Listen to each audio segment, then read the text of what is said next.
The giants are still roaring. Argentina, France, Germany, Spain. The big names are marching on, scoring goals, doing exactly what the favorites are supposed to do. But here's the thing about this World Cup that nobody at FIFA wants to say out loud. The giants aren't the story. The underdogs are. This tournament doesn't belong to the powerhouses. It belongs to the dark horses, the minnows, the tiny nations nobody gave a chance, and right now they are absolutely in charge. And that is FIFA's worst nightmare coming true in real time. Because think about why this 48-team World Cup exists in the first place. FIFA blew the tournament up from 32 teams to 48 for one core reason. More teams means more games, and more games means more money. But the quiet, cynical assumption baked into that plan was that the small nations would show up, take their beatings, fill out the bracket, and then politely clear the way for the big, glamorous, bankable football giants to march toward the latter rounds, where the huge TV audiences and the real money live. The minnows were supposed to be set dressing, speed bumps, easy 3 points on the way to the matches that actually sell. Instead, the minnows refused to leave, and the group stage turned into a graveyard for that entire idea. Shocks on almost every single match day, traditional powers pushed to the brink, and a wave of first-timers and long shots writing history. The expansion didn't water the World Cup down. It just widened the number of teams capable of pure magic. The critics who swore this format would produce lopsided blowouts and dead games got it exactly backwards. But of all the underdog stories at this tournament, there's one dark horse in particular that shocked the entire world last night. So let's start there because it might be the most emotional story of the whole World Cup. The Democratic Republic of Congo. To understand what they just did, you have to understand where they came from. The last time Congo played at a World Cup was 1974, back when the country was still called Zaire. They were the first sub-Saharan African nation ever to appear at the tournament, and it was a massacre. They lost all 3 games by a combined score of 14-0. Then, for 52 long years, nothing. No World Cup, no return to the biggest stage in the sport. A footballing wilderness. So when Congo showed up in 2026 and held Cristiano Ronaldo's Portugal to a 1-1 draw in their opening match, that alone was a miracle. A 1-0 loss to Colombia then left them teetering on the edge of elimination, which set up everything for their final group game against Uzbekistan, win, and they'd reach the knockout rounds of a World Cup for the very first time in their history. But before we even get to the match, there is a detail that tells you everything about how messy this World Cup has been off the pitch. Congo's most famous supporter is a fan known as Lumumba Veya, a man who has become a genuine symbol in the stands, instantly recognizable for the way he stands completely, eerily still during matches, while everyone around him goes wild. He's an icon for Les Léopards.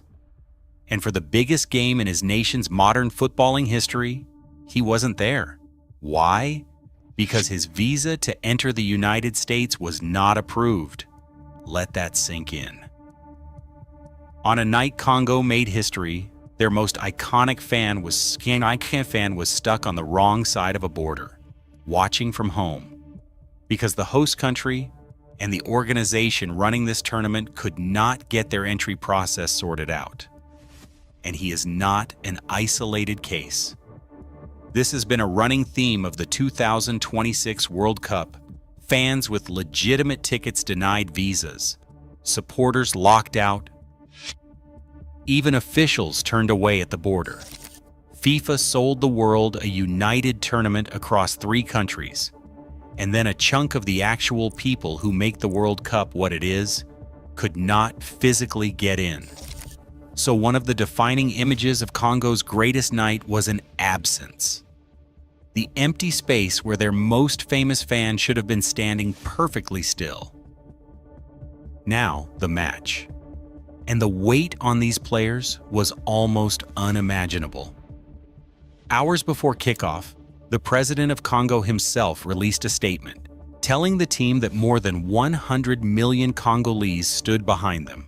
Families, elders, soldiers, workers, children, the diaspora, all of it.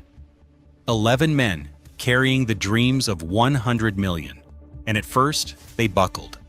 As striker Yoane Wissa admitted afterward, they started terribly, poorly, because of the sheer weight on their shoulders. Uzbekistan scored after just 20 seconds, chalked off for offside, then scored again 9 minutes in, and that one counted. A Congo equalizer was ruled out by the video assistant referee for a handball.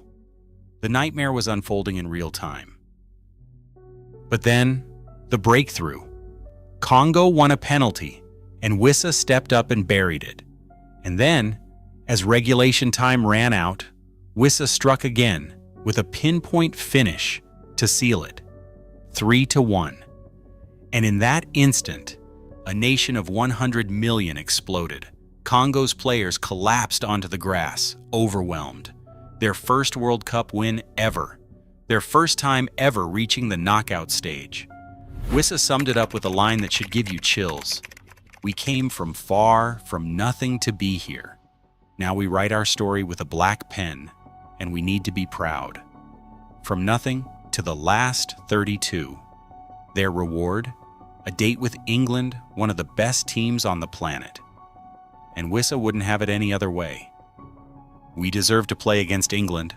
Lions are waiting for us. Leopards, we know how to react. And here's the thing, Congo are not alone, not even close. Because this World Cup has become a graveyard for the idea that the small nations don't belong. You already know about Cape Verde, the 500,000-person island nation that drew with Spain, drew with Uruguay, and finished second in their group to reach the knockouts on their debut, without winning a single game, the smallest country by population ever to go through. But the pattern is staggering. African football just had one of its greatest World Cups ever. Of the 10 African nations at this tournament, only one, Tunisia, failed to reach the second round. 9 out of 10. Morocco, Senegal, Ghana, Egypt, Côte d'Ivoire, South Africa, Cape Verde, Algeria, and DR Congo. An entire continent refusing to be the easy 3 points. South Africa beat South Korea 1-0 in a straight winner takes second place shootout. Ghana denied England all 3 points. Ecuador stunned Germany. The Giants kept getting bloodied by teams they were supposed to brush aside. But maybe the most heartwarming dark horse story belongs to a co-host, Canada. Because this is a team with a genuinely brutal World Cup history. Before 2026, Canada had played at the World Cup and never scored a single goal. Not one in their entire existence, partly the cruel reality of being a football nation, where the weather makes it almost impossible to play the game year-round. Then, this tournament happened. In their first game, they drew 1-1 and finally scored their first ever World Cup goal.